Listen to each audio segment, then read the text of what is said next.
दोस्तों, स्वागत है आपका आज की कहानी में। आज की कहानी है वो पीले रंग का कुर्ता पैजामा। सोहनलाल जी थोड़े सख्त मिजाज के व्यक्ति थे। आए दिन उनकी पत्नी मोनिका जी से उनकी खिटपिट होती रहती थी। वैसे मोनिका जी का स्वभाव सीधा और सरल ही था, पर सोहनलाल जी ही थे जो हर बात का गुस्सा अक्सर उन्हीं पर निकाल लेते थे। मोनिका जी को भी उनकी इस आदत को स्वीकार कर लिया था।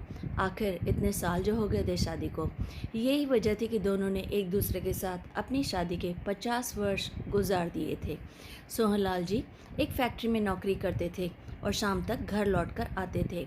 वहीं मोनिका जी पूरे घर का अच्छे से ध्यान रखती थी। वैसे घर में कुल मिलाकर ये दो लोग ही थे। इनकी अपनी कोई संतान ना थी। हाँ, एक नौकर ज़रूर था जो पूरा दिन उनको साथ रहता था, और इन्होंने अनाथ आश्रम से एक बच्चे को गोद लिया था। पर जल्द ही इन्होंने इस बच्चे को एक सड़क दुर्घटना में खो दिया। खुद को इस सदमे से बाहर निकालकर कुछ वक्त के बाद दोनों ने एक और बच्चे को गोद लिया, पर शायद इनकी किस्मत में संतान सुख नहीं था। इसलिए यह दूसरा बच्चा भी एक गंभीर बीमारी के चलते उस बच्चे ने भी अपने प्राण गंवा दिए। इसके बाद इन्होंने फिर किसी बच्चे को गोद लेने के बारे में सोचा ही नहीं। आज संडे था और सोहनलाल जी घर पर ही थे। तभी मोनिका जी उनके पास आई और बोली, आप तैयार नहीं हुए अब तक? भूल गए क्या? सोहनलाल ने कहा, क्यों, कहाँ जाना है? उन्होंने थोड़ा हैरानी से पूछा। भूल गए क्या? आज हम पास वाले गांव के एक फंक्शन में जाने वाले थे। मोनिका जी ने उन्हें याद दिलाया। अरे हाँ, ध्यान आया, वो रामू की बिटिया की शादी है ना? उन्होंने याद करते हुए कहा। वो बोले, रामू, इनके यहाँ तो हमें जाना था ना, साथ में ही काम करने वाला जो नौकर था वही रामू ना? हाँ, कितने मन से उसने हमें अपनी बेटी की शादी में बुलाया है। मोनिका जी ने कहा। मैं अभी तैयार होकर आता हूँ, कहकर वो अपने कमरे की तरफ बढ़ गए। कुछ ही पलों में वे वापस आए और मोनिका जी पर हल्का सा गुस्सा करते हुए, नाराज़ होते हुए बोले, तुमने मेरा वो पीले रंग का कुर्ता पैजामा प्रेस नहीं किया? वो मैं दूसरे कामों में रह गई थी ना, इसलिए कोई बात नहीं, मैं बाद में उसे प्रेस कर दूंगी। आप अभी कोई दूसरा कुर्ता पैजामा पहन लीजिए। मोनिका जी ने धीरे से कहते हुए कहा। तुम जानती थी ना कि वो मेरा मनपसंद कुर्ता पैजामा है। जानबूझकर उन्होंने बात आगे बढ़ाई। और आज मैं उसे ही पहनने वाला था, फिर भी तुम इसे प्रेस करना भूल गई। उनके स्वर में गुस्सा अब भी झलक रहा था। मैंने कहा ना, आगे से ध्यान रखूंगी, और अभी लाइट भी गई हुई है, इसलिए वो प्रेस नहीं हो पाएगा। पास वाली लॉन्ड्री की दुकान भी आज बंद है, तो आप कोई और कुर्ता पैजामा पहन लीजिए। उनकी बात को आसान करते हुए उन्होंने कहा, तुम जानती थी ना कि वो मेरा मनपसंद कुर्ता पैजामा है, और मैं आज उसे ही पहनने वाला था, फिर भी तुम उसे प्रेस करना भूल गई। उनके स्वर में गुस्सा अब भी झलक रहा था। मैंने कहा ना, आगे से ध्यान रखूंगी, और अभी लाइट भी गई हुई है, इसलिए वो प्रेस नहीं हो पाएगा। आप बार बार एक ही बात क्यों दोहरा रहे हैं जब मैं आपको समझा रही हूँ तो? लेकिन उन्हें कहाँ समझ में आना था, वो तो अपने गुस्से में थे। मुझे जाना ही नहीं है शादी में, वो गुस्से में बोले। क्या? एक कुर्ता पैजामा प्रेस नहीं हुआ तो आप यूँ बच्चों की तरह ज़िद करेंगे? और किसी ने हमें इतना प्रेम से अपनी शादी में बुलाया है तो आप वहाँ नहीं चलेंगे? पर उन्होंने कोई जवाब नहीं दिया। उन्हें यूँ देख वो दोबारा बोली, देखिए, वक्त मत बर्बाद कीजिए और जल्दी से जाकर तैयार हो जाइए, वरना बस छूट जाएगी। फिर अगली बस शाम से पहले नहीं मिलेगी, और तब तक आधे से ज़्यादा फंक्शन छूट जाएगा। मोनिका ने उन्हें समझाते हुए कहा। मैंने कहा था तुम्हें जाना है तो जाओ, मैं नहीं आने वाला तुम्हारे साथ। उन्होंने भी ज़िद पकड़ ली और बेरुखी से कहकर वो अपने कमरे की तरफ चले गए। मोनिका जी को उनकी इस हरकत पर बहुत गुस्सा आया, और एक पल को तो उनका मन किया कि वो उन्हें छोड़कर चली जाए। खैर, फिलहाल कुछ समय के लिए उनके पास इसका विकल्प था, यानी वो उनके छोड़कर जा सकती थी। उन्होंने अपना पर्स उठाया और तैयार होकर उसी फंक्शन जाने के लिए अकेली ही घर से निकल गई। बस स्टैंड पर उन्हें समय से बस भी मिल गई और वो टिकट लेकर उसमें बैठ गई। हालांकि इससे पहले कभी भी उन्होंने अपना गुस्सा नहीं जताया था, पर आज शायद उनके सब्र का बांध टूट रहा था, इसलिए वो जिद करके अकेली ही चल पड़ी। वो खिड़की के पास सिर टिकाकर सब बैठ गई। पूरे रास्ते वो अपना फ़ोन चेक करती रही, पर सोहनलाल जी का एक भी कॉल या मैसेज नहीं आया। तय समय पर वो उसी फंक्शन में पहुंची। वहाँ रामू ने उन्हें प्रणाम किया और पूछा, मालकिन साहब नहीं आए हैं? वो उन्हें कुछ ज़रूरी काम आ गया था। बात टालने के लिए उन्होंने इतना ही कहा। अच्छा अच्छा ठीक है मालकिन, आइए आप बैठिए। रामू उनकी खातिरदारी में जुट गया। सुबह से शाम हो आई थी, पर इस दौरान इन दोनों की आपस में कोई बातचीत नहीं हुई। हालांकि मोनिका जी कई बार उन्हें फ़ोन लगाना चाहा, पर फिर गुस्से के चलते वो नंबर लगाने से पहले ही फ़ोन कट कर देती।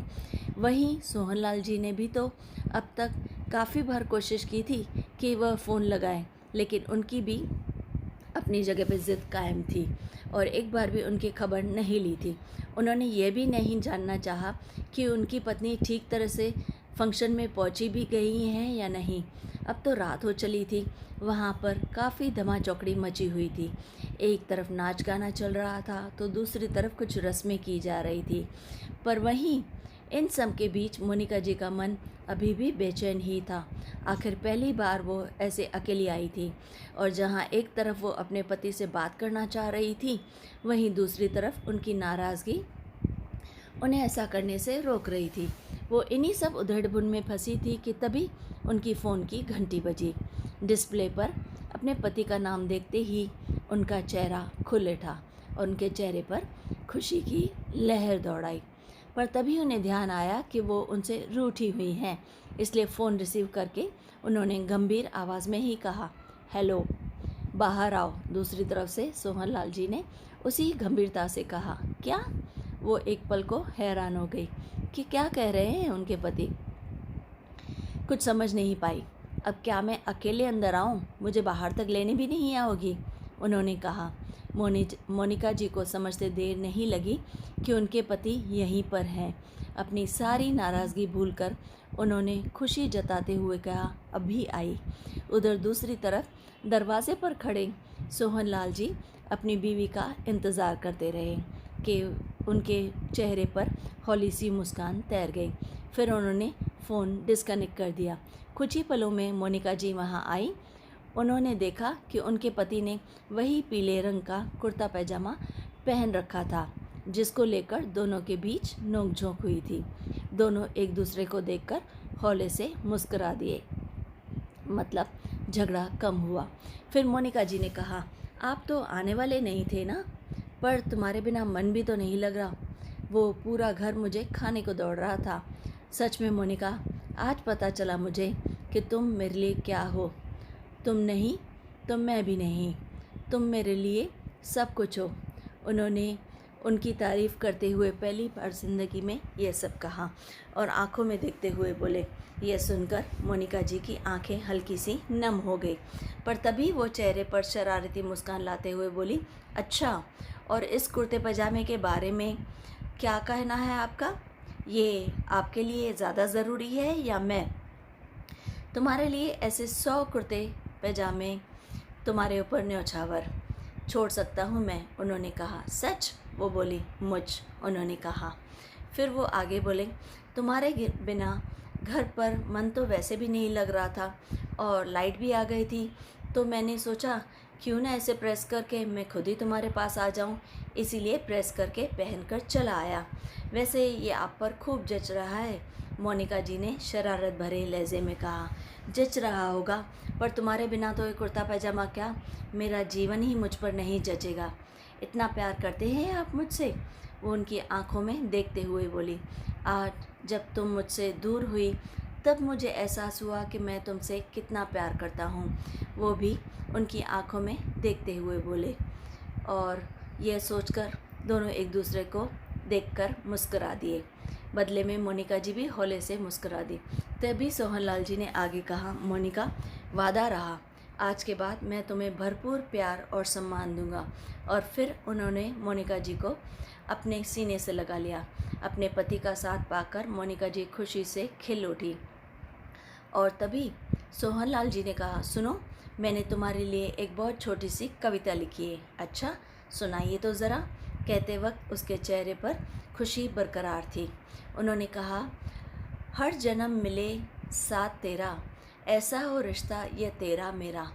मोनिका जी का चेहरा बता रहा था कि उनके पति द्वारा उनके ऊपर लिखी गई ये छोटी सी कविता काफ़ी पसंद आई थी उन्हें। उन्हें तो मानो सारे जग की खुशियाँ ही नसीब हो गई हों। इतने में रामू वहाँ आया। उसकी नज़र सोहनलाल जी पर पड़ी और वो हैरानी से मिश्रित खुशी के साथ बोल उठा, साहब आप क्यों? मुझे देखकर अच्छा नहीं लगा? सोहनलाल जी यूं ही मजाक में बोल उठे। तो रामू ने कहा, नहीं नहीं, कैसी बात कर रहे हैं आप? आपको देखकर तो बहुत अच्छा लगा मुझे। आपके आने से तो यहाँ की रौनक और भी बढ़ गई, उसने कहा। यह सुन वो दोनों भी मुस्करा दिए। तभी रामू ने कहा, वैसे साहब, आपका यह कुर्ता पजामा तो बहुत अच्छा लग रहा है, काफ़ी लाजवाब है ये। यह सुनकर दोनों पति पत्नी मुस्करा दिए और एक दूसरे की ओर देखने लगे। इसी कुर्ते पजामे की वजह से तो सब अच्छा हो पाया है, सोहनलाल जी बोल पड़े। उनकी बात रामू की समझ से तो परे थी, पर मोनिका जी ये सुन हंसे बिना ना रह सकी। उन्हें यूँ खिलखिलाता हुआ देख सोहनलाल जी भी हंस पड़े और मन ही मन सोचा कि आज के बाद कभी ऐसी गलती ना करेंगे, ना ही बीवी से कभी लड़ेंगे। दोस्तों, कैसी लगी आपको यह कहानी? तो इसे लाइक और शेयर ज़रूर कीजिए और चैनल को सब्सक्राइब भी कीजिए। Like, share, subscribe.